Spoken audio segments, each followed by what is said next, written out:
आज इस वीडियो में जानिए कैसे मच्छरों तथा जहरीले कीट पतंगों ने 400 साल तक एक प्रोजेक्ट को बनने से रोके रखा था।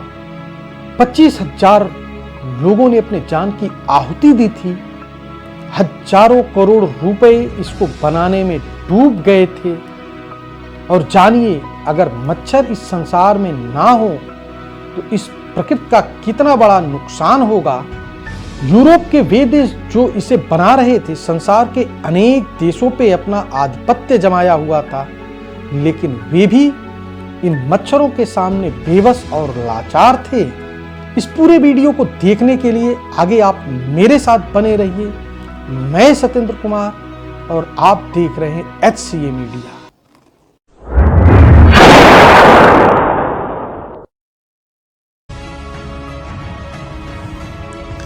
अमेरिका की खोज कोलंबस ने सन 1492 में किया और अब यूरोप के देशों में भगदड़ मच गई।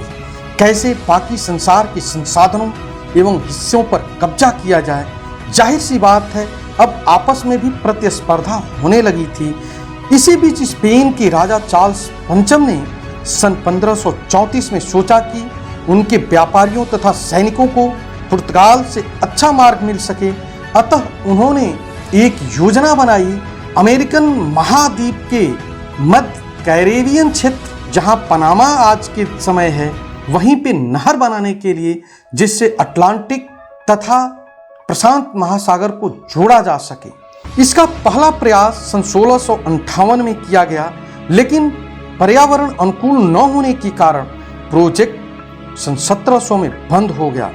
संयुक्त राज्य अमेरिका के जहाजों को पश्चिमी तट से पूर्वी तट तथा पूर्वी तट से पश्चिमी तट जाने में पूरे दक्षिण अमेरिका का 10,000 किलोमीटर का चक्कर लगाना पड़ता था। इस प्रोजेक्ट का सर्वे कराया अमेरिका ने सन 1855 में। दोबारा सन 1877 को फ्रांसीसी इंजीनियरों ने इसका सर्वे किया, क्योंकि वे सोचते थे कि स्वेज नहर उन लोगों ने बनाया है जिसके अनुभव का लाभ उठाएंगे और इस नहर को भी बना लेंगे। लेकिन परिस्थितियां तथा भौगोलिक स्थिति अनुकूल न होने के कारण यह प्रोजेक्ट ठप हो गया। फ्रांस ने इस प्रोजेक्ट को 1 जनवरी सन 1881 को फ्रांसीसी इंजीनियर फर्डिनेंड टिलेपस के नेतृत्व में शुरू किया।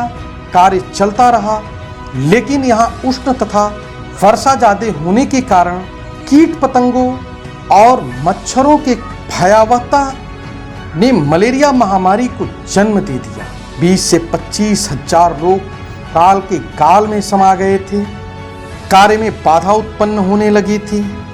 जो कंपनी इसे बना रही थी वह दिवालिया हो गई। कार्य ठप हो गया। भ्रष्टाचार के मामले हुए। यूरोप के वे देश जो इस प्रोजेक्ट पर काम कर रहे थे, वे लाचार और बेबस थे। चाहे वे संसार के कई देशों पे अपने आधिपत्य को क्यों न रखते हों, मच्छरों ने उनके प्रोजेक्ट को बंद करा दिया था। प्रश्न ये भी खड़ा होता है कि अगर मच्छर इस संसार में ना हो तो क्या होगा। प्रकृति को बहुत बड़ा नुकसान होगा। उसका कारण यह है कि जो संसार में फैले वन हैं, वर्षावन, भूमध्य रेखा के समीप कांगो बेसिन तथा अमेजन बेसिन में, जिसे पृथ्वी का फेफड़ा कहा जाता है, मानव जात समाप्त कर देती, उसे खा जाए, उसे चबा जाए, और जिसके कारण प्रकृति के पारिस्थितिक तंत्र, इस पृथ्वी के वातावरण को बहुत बड़ा नुकसान हो। अब प्रोजेक्ट तो बंद था, अब मरता क्या नहीं करता। इसमें सबसे ज्यादा परेशानी अमेरिका को होती थी, क्योंकि जो दूरी 10 घंटे में तय की जाती वह 15-15 दिन लग जाते। अतः संयुक्त राज्य अमेरिका ने कोलंबिया सरकार से समझौता किया इस प्रोजेक्ट पर काम करने के लिए, क्योंकि यह क्षेत्र उस समय कोलंबिया सरकार के अधीन था। सन 1903 में यह क्षेत्र कोलंबिया से अलग हो गया, पनामा देश के नाम से अस्तित्व में आया, और सन 1904 में यहाँ अमेरिका ने नहर बनाने की शुरुआत की।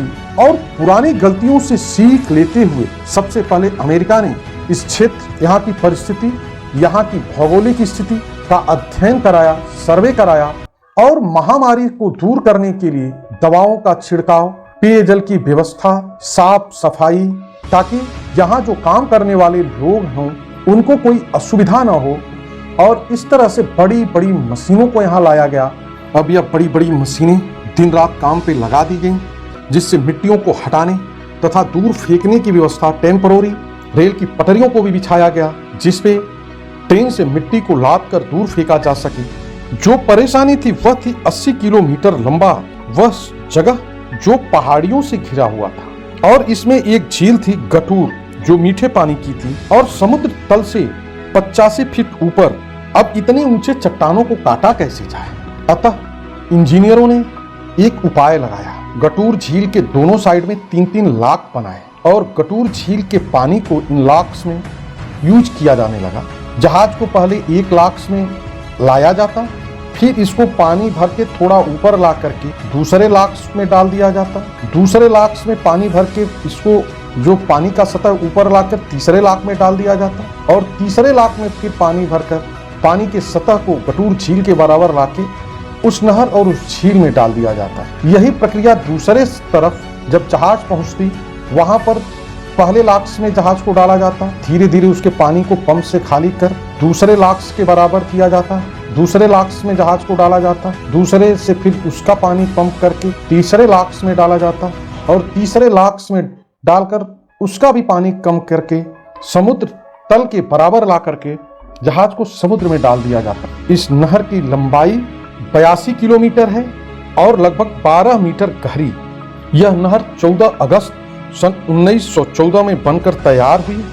जब बनकर तैयार हुई यह 400 वर्षों के अथक परिश्रम से अजूबा रही, क्योंकि पूरे साउथ अमेरिका को घूम करके जाने में जो दूरी तय करनी पड़ती थी वह मुश्किल से अब 10 घंटे की रह गई थी।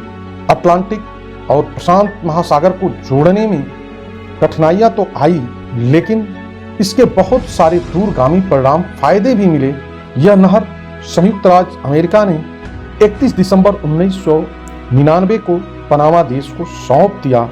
इसी से मिलता जुलता एक प्रोजेक्ट चाइना ने भी शुरू किया उसके पड़ोसी देश में, लेकिन वहां ऊंचे पहाड़ और परिस्थितियां अनुकूल न होने से वह प्रोजेक्ट बंद हो गया। अब देखते हैं इस नहर से गुजरने वाली जहाज़ों के और उसके आय के बारे में। यहाँ गुजरने वाले एक कंटेनर का भाड़ा $90 है, और इस तरह से एक शिप में 5000 कंटेनर लदे होते हैं, तो 3 करोड़ के आसपास उसका किराया होता है। 40 से 50 शिप गुजरती हैं, अतः 120 करोड़ से 140 करोड़ राजस्व प्रतिदिन इस देश को मिलती है। साल में देखें तो करीब 50,000 करोड़ आय आती है।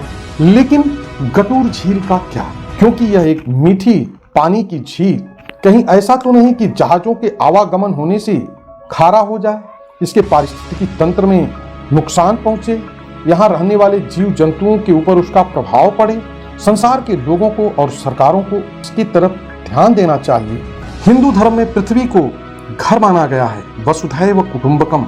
हर जीव हमारे परिवार का हिस्सा है। अगर प्रकृति ने उन्हें जन्म दिया है तो उसका कुछ कारण होगा। मानव जात को इस इकोसिस्टम को बचाने के लिए प्राथमिकता देनी होगी, नहीं तो कहीं ऐसा कि हम अपने ही हाथ अपने आने वाली पीढ़ियों का पॉल्यूशन उसको न्योता दे करके गला घोट देंगे। आप लोगों को यह वीडियो कैसा लगा कमेंट बॉक्स में जरूर लिखें। वीडियो को लाइक करें, सब्सक्राइब करें, बेल आइकॉन को दबाएं।